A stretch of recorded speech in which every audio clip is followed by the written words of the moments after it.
Hello बच्चों, चलिए start करते हैं एग्जाम्पल 16। एग्जाम्पल 16 में हमें क्या करना है, proof that every rational function is continuous.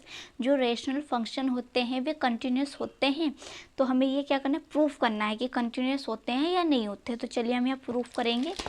Video को लाइक कर दी, शेयर करें और सब्सक्राइब करें। तो हमें क्या दे रखा है, प्रूफ करना है। तो पहले हमें छोटा से कॉन्सेप्ट समझना है। फर्स्टली रेशनल नंबर क्या होते हैं, जो हमारे पास होते हैं रेशनल नंबर। रेशनल नंबर जो होते हैं वो किसकी फॉर्म होते हैं, ये बताइए। पी अपॉन क्यू की फॉर्म में होते हैं और q is not equal to zero. ये पढ़ते आ रहे हैं हम। अब रेशनल फंक्शन हमें लिखना पड़ेगा, तो हम रेशनल फंक्शन कैसे लिखेंगे ये बताइए आप। रेशनल अगर हमें फंक्शन लिखना है तो रेशनल फंक्शन हम कैसे लिखेंगे। रेशनल फंक्शन लिखेंगे p x upon Q. X ऐसे लिखेंगे फंक्शन, और हम क्यू को फिर कैसे लिखेंगे, q is x is not equal to zero. ये लिखेंगे पी एक्स और क्यू एक्स। जब हम रेशनल फंक्शन लिखेंगे, रेशनल नंबर ऐसे लिखते हैं और रेशनल फंक्शन हम ऐसे लिखते हैं, ठीक है। और ये भी पॉलिनोमियल ही होते हैं, समझ में आई बात। अब यहाँ अलजेब्रा ऑफ कंटिन्यूस फंक्शन, अब अलजेब्रा पढ़ लेते हैं क्या है। ऑफ कंटिन्यूस फंक्शन क्या है, ठीक है। Algebra of continuous function. तो यहाँ क्या है, हमने क्या कर लेते हैं कि जो एक एफ है ये एक फंक्शन है, ठीक है। एंड जी, जी जो है वो एक फंक्शन है। तो ये दो फंक्शन है, एक एफ भी फंक्शन है और जी भी हमारे पास फंक्शन है। तो ये क्या, आर टू फंक्शन, ये टू फंक्शन है, टू फंक्शन है विच आर कंटिन्यूस। और ये कैसे फंक्शन है, कंटिन्यूस फंक्शन है, जो हमने ये एफ और जी लिए हैं। एट कब, जब रियल नंबर क्या हो, सी हो। समझ में आई बात। एफ और जी हमने दो फंक्शन लिए हैं जो कंटिन्यूस हो, कब, जब रियल नंबर की जो हम क्या करते हैं, सी लेट करते हैं, वहाँ पर ये कंटिन्यूस है। ये बात क्लियर हुई। अब हमने क्या कहा, जब हम दो कंटिन्यूस फंक्शन को ऐड करते हैं, ये भी हमारे पास क्या है, कंटिन्यूस है, जी भी हमारे पास कंटिन्यूस है। दो कंटिन्यूस फंक्शन को जब हम ऐड करते हैं तो हमें क्या मिलेगा, कंटिन्यूस मिलेगा, डिसकंटिन्यूस मिलेगा, कंटिन्यूस। अगर दो हम कंटिन्यूस फंक्शन को ऐड करेंगे तो हमारे पास कंटिन्यूस ही आएगा। और एट और एक्स की वैल्यू क्या ले रहे हैं, सी ले रहे हैं, ठीक है ना। अब दो कंटिन्यूस फंक्शन को हम सब्ट्रैक्ट करेंगे तो हमारे पास क्या आएगा, कंटिन्यूस ही आएगा, ठीक है। अब दो फंक्शन है जो है एफ और जी, जब इनके हम मल्टीप्लाई करेंगे तो हमारे पास क्या आएगा, कंटिन्यूस ही आएगा। अब यहाँ एक काम कर लेते हैं कि लेट कर लेते हैं, जो एफ है वो कंटिन्यूस है, एफ इज़ आ कंटिन्यूस। ये हमें पता है कि जो एफ है वो क्या है, कंटिन्यूस फंक्शन है ना।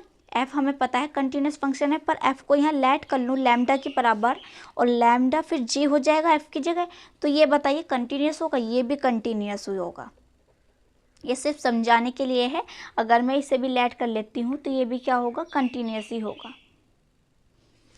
अब हमने क्या कर दिया, ये मल्टीप्लाई कर दिया। अब हम इसकी डिवाइड कर लें एफ अपॉन जी, तो हमारे पास ये भी क्या मिलेगा, ये भी हमारे पास ही कंटिन्यूस ही आएगा। अगर यहाँ हमने क्या देखा कि अगर दो कंटिन्यूस फंक्शनों से ऐड करें, सब्ट्रैक्ट करें, डिवाइड कर रहे हैं या मल्टीप्लाई करें तो हमें क्या मिला है, कंटिन्यूस ही हमें मिल रहा है, ठीक है ना। ये आपको समझ में आ गया, क्लियर हुई बात। ये बस इतना ही यहाँ समझो। अब हमें क्या करना है, अब एक आता है हमारे पास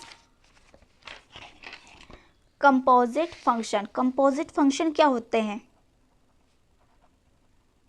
कंपोजिट फंक्शन।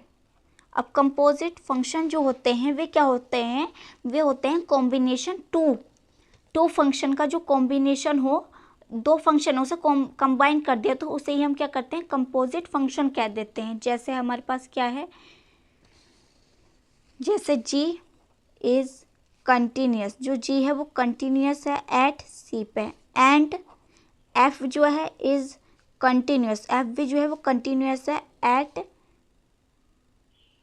कब कंटिन्यूस होगा, एट सी पे ही होगा। तो एक हमारे पास ये होता है जब इन दोनों को हम कंबाइन करेंगे तो क्या एफ ऑफ जी आएगा। तो ये क्या होगा, इज कंटिन्यूस, ये भी कंटिन्यूस होगा एट सी पे, इसमें तो कोई दिक्कत नहीं है एफ ऑफ जी।